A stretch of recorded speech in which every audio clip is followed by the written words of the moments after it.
الفاتحہ۔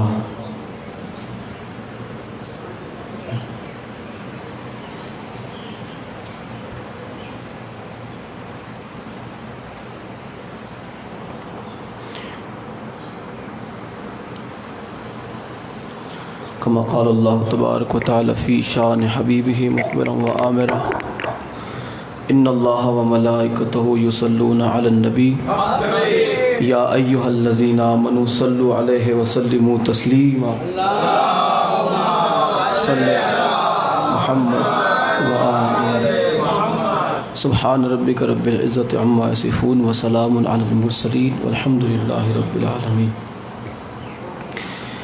نحمده ونصلی علی رسولہ الکریم، اما بعد، قال سبحانہ وتعالی فی کلامہ المبین وہو اصدق الصادقین۔ بسم اللہ الرحمن الرحیم۔ ان اللہ وملائکتہ یصلون علی النبی یا ایہا الذین آمنوا صلوا علیہ وسلموا تسلیما ان الذین یؤذون اللہ ورسولہ ان الذین یؤذون اللہ ورسولہ لعنہم اللہ فی الدنیا والآخرہ۔ بلند تر صلوات۔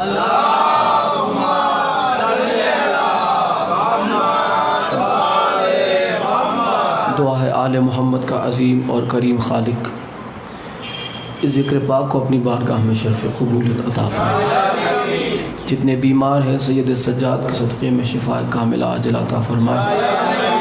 مولا جتنے بھی پریشان حال ہیں مشکل کشا کے صدقے میں ان کی پریشانیوں کو دور فرما۔ یا مولا امام زمانہ کی ظہور میں تعجیل فرما۔ یا مولا علی والوں کا بول بالا فرما۔ مولا کے دشمنوں کو ذلیل و خوار فرما۔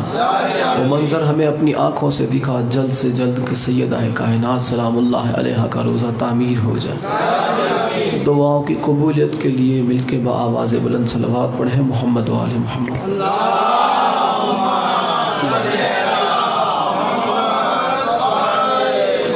سبحان ربک رب العزت عما یصفون وسلام علی المرسلین والحمد للہ رب العالمین۔ کل جو گفتگو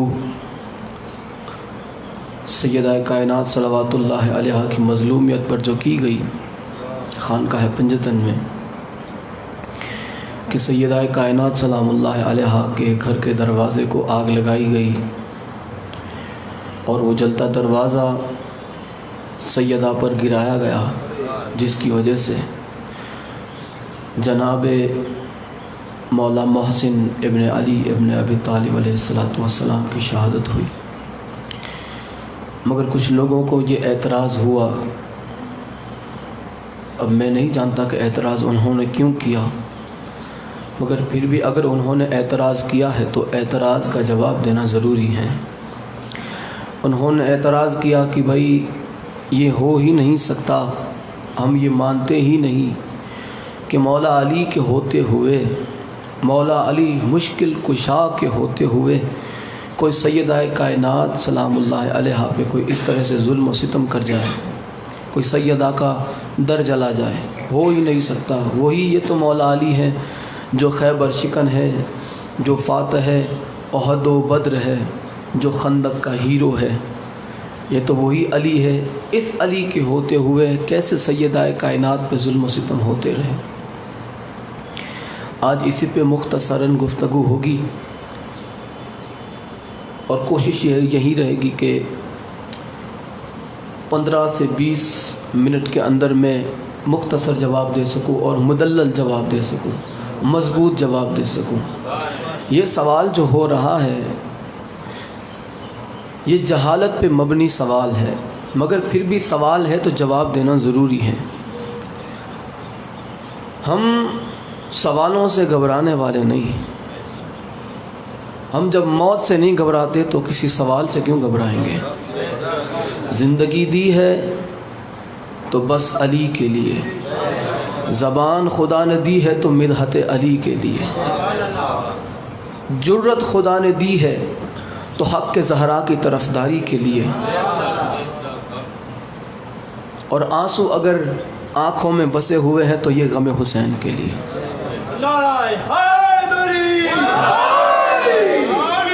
لہٰذا اعتراض کرنے والوں نے اعتراض کیا ہمیں کسی کی دل آزاری نہیں چاہیے، کوئی بندہ بات سن کے اسے تکلیف ہو جائے، بے شک پہلے جو بیان ہوتے رہے اور انشاءاللہ آگے بھی ہوتے رہیں گے، مگر اس میں لہجہ تھوڑا سخت تھا بے شک، مگر آج جو میں بات کرنے جا رہا ہوں وہ کسی کو تانا دینے کے لیے نہیں، کسی کی دل آزاری کے لیے نہیں۔ میں نے کل بھی یہ بات عرض کی تھی، میں آج جو گفتگو کرنے جا رہا ہوں مجھے تو اطمینان ہے ہی ہے، مگر کچھ مولائی بھی ہے جن کے ذہن میں یہ خیال آ جاتا ہے کہ مولا علی کے ہوتے ہوئے یار یہ کیسے ہو سکتا ہے، چلو ہم مان لیتے ہیں، مگر سوال ان کے ذہن میں بھی کھٹکتا ہے۔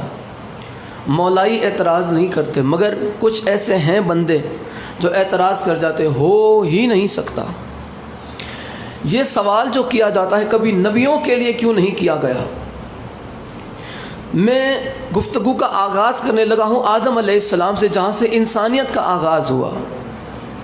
جناب آدم علیہ السلام کے ہوتے ہوئے جناب آدم کے دونوں بیٹے آپس میں لڑ پڑے، ایک ظالم ہوا ایک مظلوم ہوا۔ یہ کہتے ہیں مولا علی نے تلوار کیوں نہ اٹھائی، مولا علی نے بدلہ کیوں نہ لیا؟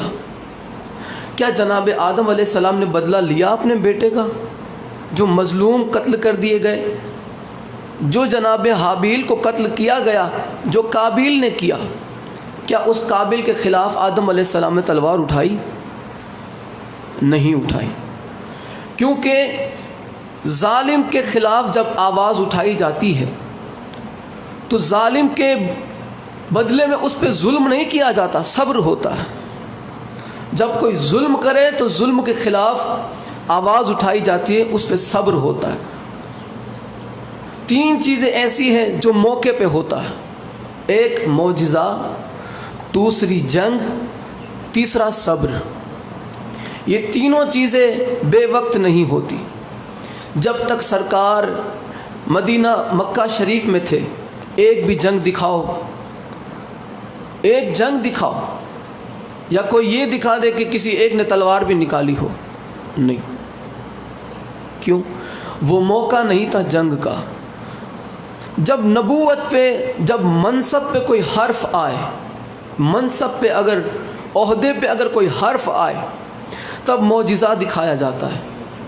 مکے کے اندر مکے کے کفاروں نے نعوذ باللہ رسول اللہ کو چیلنج کیا، آپ کی اب نبوت پہ بات آ گئی، آپ کے منصب پہ بات آ گئی۔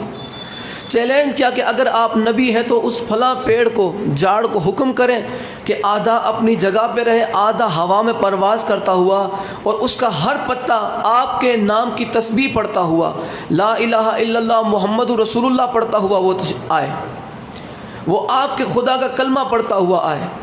اب بات یہاں پہ معجزہ دکھانا ہے، یہاں پہ شرط معجزے کی پوری ہو رہی ہے، کیونکہ بات جنگ کی نہیں، عہدے کی ہے، منصب نبوت کی ہے۔ اس نے معجزہ مانگا، سرکار آواز دیتے، او میرے کلمہ پڑھنے والے آؤ، اسے مار دو، یہ مجھ سے معجزے کی ڈیمانڈ کر رہا ہے، مارو اسے۔ تو کیا ہوگا؟ اس کا سوال تو وہیں کا وہیں کھڑا ہے، سوال کا جواب تو نہیں ملا نا۔ اس نے مانگا کیا؟ اگر اس کے بدلے میں اسے نعوذ باللہ تلوار اور بھالے دیے ہوتے تو کیا ہوتا؟ آج دین نہ پھیلتا۔ اس وقت معجزہ دکھانا ضروری تھا، کیونکہ نبوت پہ بات تھی، منصب پہ بات تھی۔ رسول اللہ سے اس نے ڈیمانڈ کی، اگر آپ نبی ہیں تو اس فلاں پیڑ کو آواز دیں۔ رسول اللہ نے آواز دی، پیڑ آدھا اپنی جگہ پہ رہا، جاڑ آدھا اپنی جگہ پہ رہا، جیسے اس نے ڈیمانڈ کی تھی ویسے ہی وہ پیڑ اڑتا ہوا سرکار کے قدموں میں آ کے رہا۔ اور آپ نے تو سبحان اللہ کہا، اس وقت مشرکوں نے کیا کہا جانتے ہو؟ مشرکوں نے کہا نعوذ باللہ اس کا جادو تو اتنا خطرناک ہے کہ جاڑ پر بھی چلتا ہے۔ سرکار کا جو منصب تھا وہ تو منصب رہا ہی رہا۔ کسی نے انکار کر دیا تو جس کا منصب ہے اسے کوئی فرق نہیں پڑتا، البتہ انکار کرنے والا مشرک ہو جاتا ہے، کافر ہو جاتا ہے۔ ایک ملعون نے آ کے ڈیمانڈ کی، اگر آپ نبی ہیں چاند کے 2 ٹکڑے کر کے دکھائیں۔ نبی تو کچھ بھی کر سکتا ہے، اگر آپ سچے نبی ہیں سرکار نے اپنی انگشتری کا اشارہ چاند کی طرف کیا، چاند 2 حصوں میں تقسیم ہو گیا۔ یہ منظر مکے کے کافروں مشرکوں نے اپنی آنکھوں سے دیکھا۔ آپ نے ماشاءاللہ کہہ دیا۔ مشرکوں نے کہا کتنا بڑا جادوگر ہے، اتنا خطرناک جادوگر ہے، اس سے بچ کر رہو، اس کا جادو تو چاند پر بھی چلتا ہے۔ سرکار کا جو منصب تھا وہ آپ نے بتایا، میرا منصب یہ ہے۔ مکے میں جب تک رہے ایک بھی جنگ نہ ہوئی۔ جنگ ہوئی مدینہ منورات میں آنے کے بعد، ہجرت کے بعد۔ وہاں پہ بہت کم معجزے دکھائے۔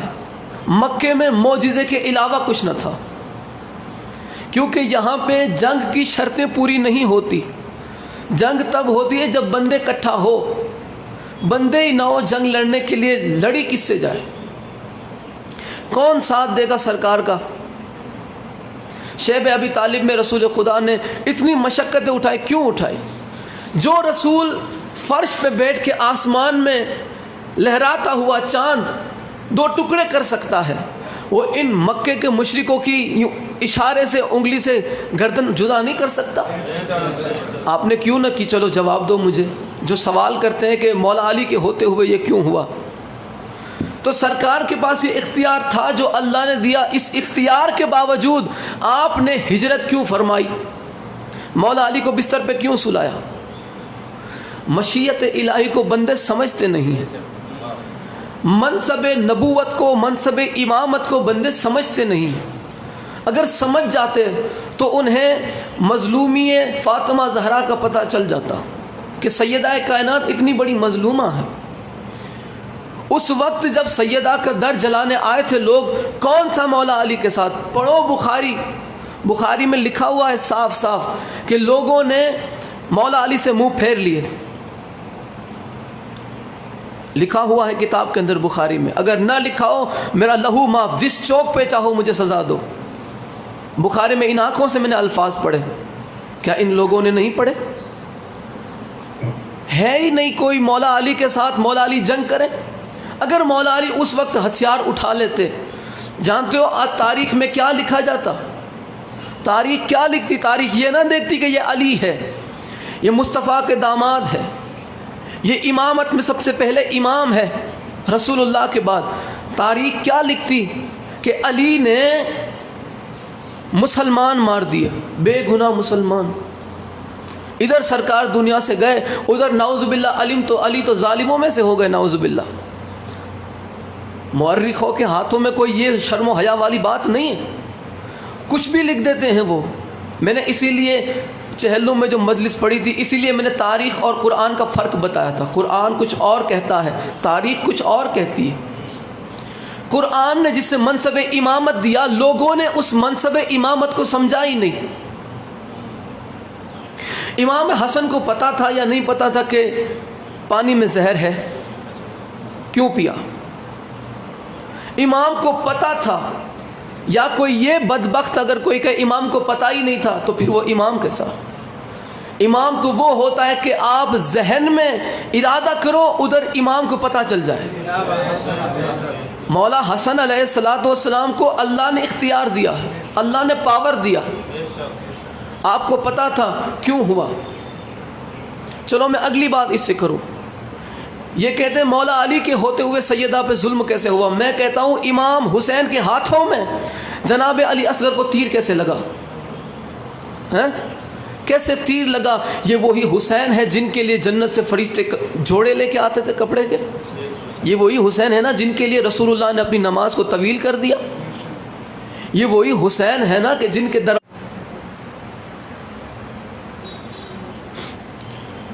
یہ وہی حسین ہے نا کہ جن کے دروازے پر ملائکہ کا سردار جناب جبرائیل علیہ السلام فقیر بن کے آتے تھے۔ کوئی فرشتہ اسیر بن کے آتا ہے تو کوئی یتیم بن کے آتا ہے۔ امام حسین اتنے بڑے صاحب اختیار ہیں، اس کے باوجود جناب علی اصغر کو، سامنے کی آپ بات کر رہے ہیں، مولا حسین کی گود میں جناب علی اصغر کو تیر لگا۔ یہ سمجھ میں آتا ہے کہ جناب علی اصغر کو مولا حسین کے ہاتھوں میں تیر لگا؟ سمجھ آتا ہے؟ یہ سمجھ آتی ہے کہ جناب علی اکبر کو مولا حسین کی آنکھوں کے سامنے برچھی ماری گئی؟ سمجھ آتا ہے؟ امام حسن علیہ السلام کو امام حسن کی بیوی نے زہر دیا؟ سمجھ آتا ہے؟ اور ایک مرتبہ نہیں، 2 روایتیں ہیں، ایک میں 7 مرتبہ، ایک میں 9 مرتبہ زہر دیا گیا امام حسن علیہ السلام کو۔ سمجھ آتا ہے کہ امام حسن کو زہر دیا گیا اور آپ کی بیوی نے اتنا قریب، یہ سمجھ آتا ہے۔ وہ بات تو میں بالکل جلدی سمجھ آ گئی کہ طائف میں سرکار کو پتھر لگے۔ مولا علی سے بڑا مشکل کشا کون ہے جانتے ہو؟ اللہ۔ اللہ نے رسول خدا کی حفاظت کی ذمہ داری لی۔ قرآن میں اللہ نے فرمایا کہ میرے محبوب میں تمہاری حفاظت کروں گا۔ میں اللہ نے جس کی حفاظت کی ذمہ داری لی ہو، بتاؤ کیا اسے ہوا بھی کوئی خروچ پہنچا سکتی ہے؟ اللہ جیسا محافظ ہوتے ہوئے طائف میں رسول خدا کو پتھر کیسے لگا؟ سوال کا جواب بنتا ہے 2 جواب۔ اللہ کے ہوتے ہوئے احد میں سرکار کا دندان مبارک شہید کیسے ہوا؟ اٹھاؤ بخاری اور پڑھو، اٹھاؤ مسلم اور پڑھو، اٹھاؤ مدارج النبوت، تاریخ کی جس میں احد کا واقعہ لکھا ہے اٹھا کے پڑھ لو۔ اللہ جیسا مشکل کشا، جس کا محافظ ہو مصطفیٰ کا، اس اللہ کے ہوتے ہوئے رسول خدا کو خروچ کیسے آ گئی؟ اس اللہ کے ہوتے ہوئے رسول خدا کو ہجرت کیوں کرنی پڑی؟ منصب امامت، منصب نبوت کو لوگوں نے سمجھا ہی نہیں۔ ہر مقام پہ معجزے نہیں ہوتے، ہر مقام پہ جنگ نہیں ہوتا۔ جب جنگ کی شرطیں پوری نہ ہو، جب جنگ کی شرطیں پوری نہ ہو اور معجزے کی بھی شرطیں پوری نہ ہو کہ کسی نے معجزے کی ڈیمانڈ کی ہو تو اسے معجزہ دکھایا جائے۔ جنگ کب کی جاتی ہے؟ جب دشمن چڑھ کے آئے، جنگ کے لیے آئے۔ جنگ الگ ہے، ظلم الگ ہے۔ کیسے سمجھایا جائے مسلمانوں کو؟ جنگ الگ چیز ہے، ظلم الگ چیز ہے۔ کربلا میں جنگ نہیں ہوئی، کربلا میں ظلم ہوا ہے۔ جنگ کے لیے بھلا کوئی بندہ، کوئی انسان اپنے بچوں کو ساتھ لے کے جاتا ہے، گھر کی عورتوں کو ساتھ لے کے جاتا ہے۔ مولا حسین علیہ السلام ایک مقصد کے لیے نکلے تھے، انہوں نے جنگ شروع کر دی۔ نام انہوں نے جنگ کا دیا، حالانکہ ہوا ہے ظلم۔ ظلم سمجھ آتا ہے۔ مولا حسین نے صبر کیا، صبر اس لیے کیا کہ آپ کا تو صبر ہے، کیونکہ اللہ نے آپ کو منصب امامت دیا ہے۔ اگر آپ چاہتے تو معجزہ دکھا سکتے تھے، مگر وہ معجزہ دکھانے کی شرطیں پوری نہیں ہو رہی تھی۔ اس نے ڈیمانڈ کب کی؟ کب ڈیمانڈ کی اس نے؟ سید سجاد جب چلے ہیں کربلا سے شام کی طرف، کربلا سے شام کی طرف ایک مومن درمیان میں راستے میں مولا کو مل گیا۔ مولا یہ آپ کا کیا حال ہے؟ آپ امام ہیں اور یہ حال آپ کا؟ خدا کی عزت کی قسم، امام علیہ السلام نے زنجیر کو دیکھا بھی نہیں، جھنکا مارا، زنجیریں کھل گئی۔ آپ نے فرمایا تو کیا سمجھتا ہے ہم مجبور ہیں؟ اللہ نے ہمیں اختیار دیا ہے، مگر اللہ چاہتا ہے کہ ہم ہمارا صبر کا امتحان دیں۔ اللہ نے اختیار دیا ہے، مگر صبر کا امتحان دینا ضروری ہے۔ مولا حسین کو کربلا میں اختیار دیا تھا اللہ نے، مگر آپ نے صبر کیا۔ صبر اس لیے کیا کہ یزیدیوں کے اندر جو مسلمانوں کا لباس اوڑھے ہوئے ہیں، مسلمانوں کے اندر جو چھپے ہوئے دشمن اسلام ہیں، ان کا چہرہ مسلمانوں کے عوام کے سامنے آ جائے۔ زمانہ ان ظالموں کا چہرہ دیکھ لے۔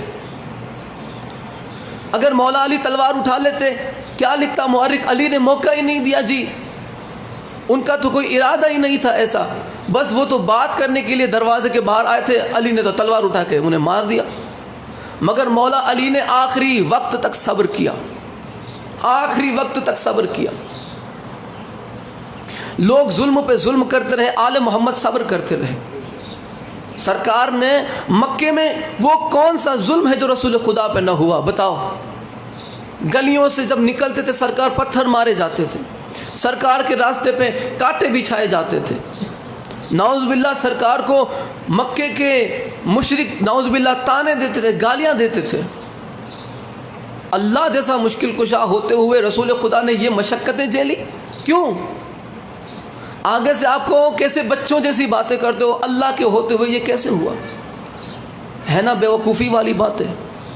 مکے کے اندر جنگ کی شرطیں پوری نہیں تھی، اس لیے معجزہ دکھایا۔ معجزے کی شرطیں پوری ہو رہی تھی۔ مدینے میں معجزے کی شرطیں نہیں، جنگ کی شرطیں پوری ہو رہی تھی، کیونکہ اب لشکر مکمل ہوا، اب جنگ کے لیے تیار ہو چکے ہیں مسلمان۔ مگر پھر بھی کیا کہا جائے، کچھ مارکے میں مسلمان بھی رسول خدا کو چھوڑ کے بھاگتے رہے، کیا کہا جائے۔ معجزے کی شرطیں پوری نہ ہو اور جنگ کی شرطیں پوری ہو تو معجزہ نہیں، جنگ کی جاتی ہے۔ نہ جنگ کی شرطیں پوری ہو نہ معجزے کی، تیسری شرط یہ ہے کہ صبر کیا جائے۔ مدینے کے اندر رسول خدا کے دنیا سے تشریف لے جانے کے بعد نہ جنگ کی شرطیں پوری ہو رہی تھی، مولا علی کے ساتھ تھے کون؟ گن چن کے بندے تھے، پورا مدینہ خلاف تھا۔ میں نام نہیں لوں گا، میں کسے گن کے کسے بتاؤں گا، کتنے لوگوں کو میں گن کے بتاؤں گا۔ اکثریت نے رسول خدا کا جنازہ چھوڑا، اکثریت نے مولا علی سے منہ موڑا۔ رسول خدا صلی اللہ علیہ وآلہ وسلم نے آخری وقت میں جو خطبہ دیا، کیا سمجھ کے آپ نے خطبہ دیا تھا؟ اس لیے کہ آپ کی نگاہ قیامت تک کے منظر دیکھ رہی تھی۔ جس کی نگاہ قیامت دیکھ رہی ہو، اس کی نگاہ نے اپنے جانے کے بعد کچھ لمحات نہیں دیکھے۔ فرائض السمتین کے اندر میں نے کل حوالہ دیا تھا، ایک اور کتاب کا حوالہ لے لیجئے، ینابع المودت، یہ مفتی اعظم ہے قسطنطنیہ کے شیخ سلیمان حنفی، ان کی کتاب ہے۔ یہ جملے بھی میں نے اپنی آنکھوں سے پڑھے۔ رسول خدا نے مولا علی سے فرمایا کہ یا علی، میں قسم کھا لیتا ہوں، یہ منبر رسول کی شبیہ ہے، میں قسم کھا کے کہتا ہوں کہ اللہ کی عزت کی قسم، رسول خدا کی نبوت کی قسم، مولا علی کی ولایت کی قسم، سیدہ کی عصمت و طہارت کی قسم، حسن مجتبیٰ کی سخاوت کی قسم، مولا حسین کی شجاعت کی قسم، رسول خدا نے مولا علی سے فرمایا یا علی، تم پہ میرے بعد ظلم و ستم ہوں گے، تم پہ میرے بعد مصائب ڈھائے جائیں گے، مگر تم صبر کرنا، تم صبر کرنا، تم صبر کرنا۔ کہے رسول خدا اور علی اسے پورا نہ کرے۔ تم نے کیا سمجھ رکھا ہے مولا علی کو؟ ان صحابہ جیسا صحابی تم نے سمجھ رکھا ہے جو رسول خدا کو میدان میں چھوڑ کے بھاگتے تھے؟ یہ علی نفس رسول ہے، یہ علی جس علم کے شہر کا نام مصطفیٰ ہے، اس شہر کے دروازے کو علی کہتے ہیں۔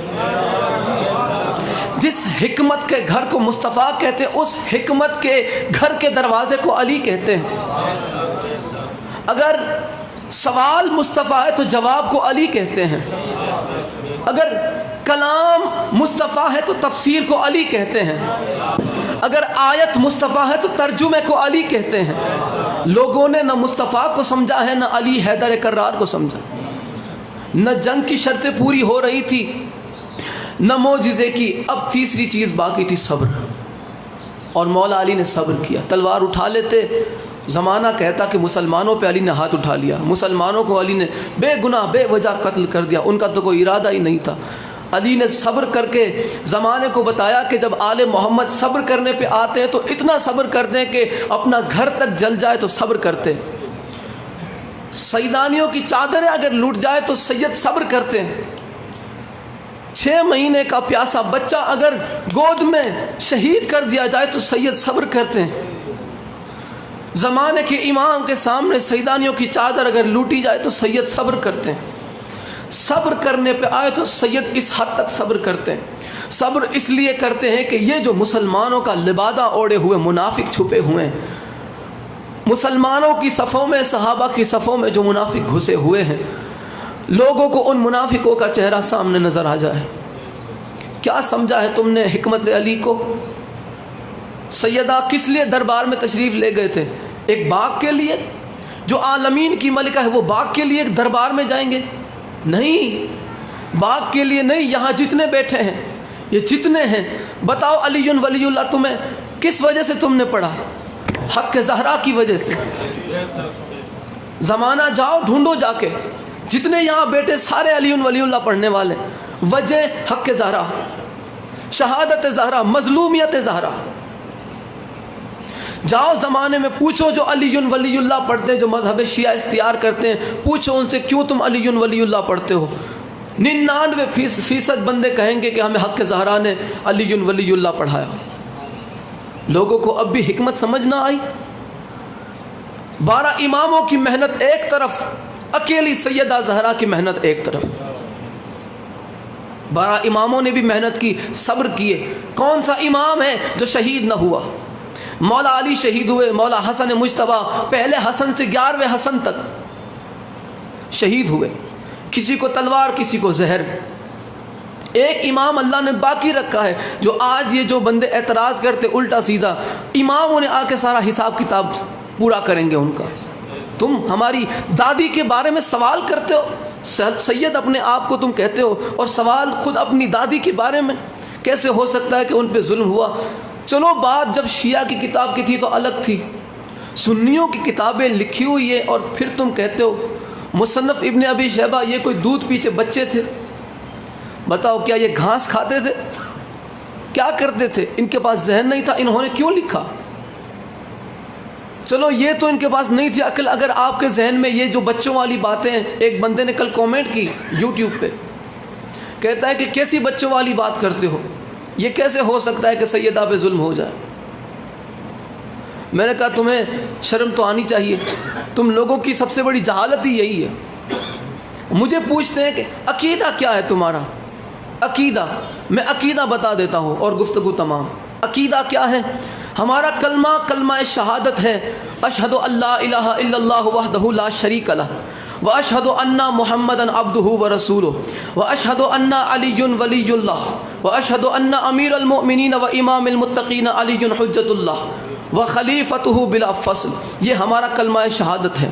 ہمارے امام 12 ہیں، پہلے مولا علی، دوسرے امام حسن، تیسرے مولا حسین، چوتھے سید سجاد، 5ویں محمد باقر، 6ٹھے صادق آل محمد، 7ویں امام موسیٰ کاظم، 8ویں امام علی رضا، 9ویں امام محمد تقی، 10ویں امام علی نقی، 11ویں امام حسن عسکری، اور 12ویں امام مہدی علیہ السلام۔ درود بر محمد صلی علی محمد و آل محمد۔ فقہ ہماری فقہ ہے جعفریہ ہے، نسبت ہماری قادری، قلندری اور ہر اس ولی سے جو اپنی زندگی میں ذکر علی کرتا رہا ہو، ہر اس ولی سے نسبت، تولا محمد و آل محمد سے، مودت محمد و آل محمد سے، تبرہ اہل بیت کے دشمنوں پہ، ولایت علی کے منکروں پہ، عزاداری کے منکروں پہ، حق زہرا کے غاصبوں پہ، مظلومی سیدہ کائنات کے منکروں پہ، مظلومیت امام سید سجاد کے منکروں پہ، جس نے انکار کیا کہ کوئی ظلم ہی نہیں ہوا آل محمد پہ، اس پہ بھی لعنت کرتے ہیں۔ جو ولایت علی کا انکار کرے اس پہ بھی لعنت کرتے ہیں۔ عقیدہ ہمارا بالکل صاف اور شفاف ہے۔ بندے آدھی چیز سنتے ہیں، 2 منٹ 3 منٹ کی کلپ سنتے ہیں، ہمیں پوچھتے ہیں عقیدہ کیا ہے؟ وہ مکمل سن لو، عقیدہ پتہ چل جائے گا۔ ابھی تک تو پوچھا نہیں تم نے عقیدہ کیا ہے، حق زہرا بیان کیا۔ کچھ لوگ، مجھے ایک بندے نے میسج کیا، ہمیں افسوس ہے کہ ہم آج تک آپ کو سچا سمجھ کے سنتے رہے۔ میں نے کہا تمہیں یہ پتہ نہ چلا کہ میرا عقیدہ کیا ہے اور تم سنتے رہے، مطلب اس کا یہ ہے کہ میں نے ابھی تک جو پڑھا تم خود دل سے اس کی تصدیق کر رہے تھے، تم خود اسے تسلیم کر رہے تھے کہ یہ حق کہہ رہا، کیونکہ دلیل میں دے رہا تھا نا، آیتیں پڑھ رہا تھا نا، کتابیں دکھا رہا تھا نا۔ اب جب میں نے حق زہرا بیان کیا، اس میں بھی کتابیں دکھائی، اس میں بھی دلیلیں دی، پھر موت کیوں آ گئی؟ اس لیے کہ ان لوگوں نے منصب امامت کو، منصب عصمت کو نہیں سمجھا۔ ہمارا عقیدہ عصمت، اولنا محمد و اوسطنا محمد و آخرنا محمد و کلنا محمد، سارے کے سارے اس خاندان کے محمد، سارے کے سارے اس خاندان کے علی ہیں۔ یہ ہمارا عقیدہ عصمت ہے۔ ان سب ہستیوں سے اللہ نے نجاست کو کوسوں دور رکھا ہے، کیا نہیں، دور ہی رکھا ہے۔ یہ جب سے آئے تب سے عصمت کے مالک ہے، یہ طہارت کے پیکر ہیں، یہ اس کا مظہر ہے، یہ اس کا مظہر ہے۔ اگر وہ ظاہر نہیں ہوا تو اس کے مظہر کے لیے، اس کی پہچان کے لیے اللہ نے ان چہروں کو کائنات کے سامنے رکھا ہے کہ پہچان لو اسے۔ جس نے انہیں پہچانا سمجھ لو اسی نے اسے پہچانا، جس نے انہیں نہ مانا، نہ پہچانا، نہ جانا، پھر اس کا اس سے کوئی واسطہ نہیں۔ تو یاد رہے صبر کیا ہے آل محمد نے. کربلا میں امام حسین نے اس لیے صبر کیا, وہ معجزہ دکھا سکتے تھے. جناب عباس تو ہو بہو تصویر تھے علی کی, وہی قد, وہی جلال, وہی روب, وہی بازو, وہی دبدبا. ذوالفقار اگر ہاتھ میں لے لے تو لگتا ہے جیسے علی آ گئے. گھوڑے پہ سوار ہو کے جب گھوڑا تیز کرتے ہیں تو وہی چنگاریاں نکلتی ہیں جو علی کے گھوڑے سے نکلتی تھی. یہ علی ہو بہو تصویر علی کی, اور اس علی کے ہوتے ہوئے کیسے ہو سکتا ہے کہ بی بی سکینہ پیاسی رہ جائے؟ وہ صبر کا مقام تھا. لوگوں سمجھو, آل محمد کی مظلومیت کو سمجھو. 12 ربیع الاول بالکل قریب ہے. مسلمانوں کا عقیدہ ہے کہ سرکار 12 کو ہی تشریف لائے, 12 کو ہی دنیا سے تشریف لے گئے. تو افسوس کی بات نہیں ہے, آپ کو سرکار کا آنا یاد رہا, جانا بھلا دیا. سونا جب بندے کو لوٹری لگتی ہے, اگر کسی کو 10 کلو سونے کی لوٹری لگے وہ کتنا خوش ہوتا ہے, کتنا خوش ہوتا ہے. اس کے کئی ارمان ذہنوں میں جاگتے ہیں, میری بچی کی شادی کرا دوں گا, میرے بچوں کے لیے گھر کر دوں گا, میں اس کے لیے وہ کروں گا, اسے یہ دوں گا, یہ دوں گا, وہ دوں گا. دوسرے دن پھر لوٹری, اسے دوسرے دن پھر ایک نئی پوسٹ آ جائے کہ معذرت, سوری, یہ آپ کے لیے نہیں تھا بلکہ آپ کے پڑوسی کے لیے تھا. وہ آنے کی خوشی یاد رہے گی یا اس کے جانے کا غم ذہن میں رہے گا؟ جواب دے کے بتاؤ. جانے کا غم رہے گا. تمہیں سرکار کے آنے کی خوشی یاد رہی, جانے کا غم کیسے بھلا دیا؟ جو کائنات میں سب سے بڑی انمول چیز تھی. سونا تو پھر سونا ہے, یہ تو ہاتھ کا میل ہے. سونا تو دنیا کی دولت ہے نا. اللہ فرماتا ہے المال والبنون زینت الحیات الدنیا, یہ مال اور اولاد تمہاری دنیا کی زینت ہے. سب سے بڑی دولت کائنات کے اندر محمد مصطفیٰ, سب سے بڑی قیمتی شے. مسلمانوں کو سب سے بڑی لوٹری ہی یہی لگی کہ اسے رسول وہ ملا جو رسولوں کا سردار ہے, اسے امام وہ ملا جو اماموں کا سردار ہے. اور پھر بھی کہتے ہیں کہ نہیں بھائی ہمیں تو بس آنے کی خوشی, آنے کی خوشی. اچھی بات ہے, سرکار کے آنے کی خوشی ہونی چاہیے. اللہ جب اس دن خوش ہوا, بندے کیوں نہ خوش ہو؟ مگر افسوس کی بات یہ ہے کہ انہوں نے نہ مولا حسین کا غم منایا. جس کے نصیب میں غم حسین ہی نہ ہو, بھلا اسے حسین کے نانا کا غم کیسے پتہ چلے گا؟ کیسے پتہ چلے گا اسے جسے سیدہ کے غم کی تمیز نہ ہو؟ اسے سیدہ کے بابا کے غم کی تمیز کیسے ہوگی؟ جسے علی مرتضیٰ کے غم کی تمیز نہ ہو, اسے علی مرتضیٰ کے مولا کے غم کی تمیز کیسے ہوگی؟ لوگ مسلمان آج صرف خوشیاں ہی منانا چاہتے ہیں. 2 چیزیں ہیں, ایک خوشی, ایک غم. خوشی وہ جس میں آل محمد خوش ہو, غم وہ جس میں آل محمد غمگین ہو. مولا بحق محمد و آل محمد اس ذکر پاک کو اپنی بارگاہ میں شرف قبولیت عطا فرمائے. صلوات پر محمد و آل محمد.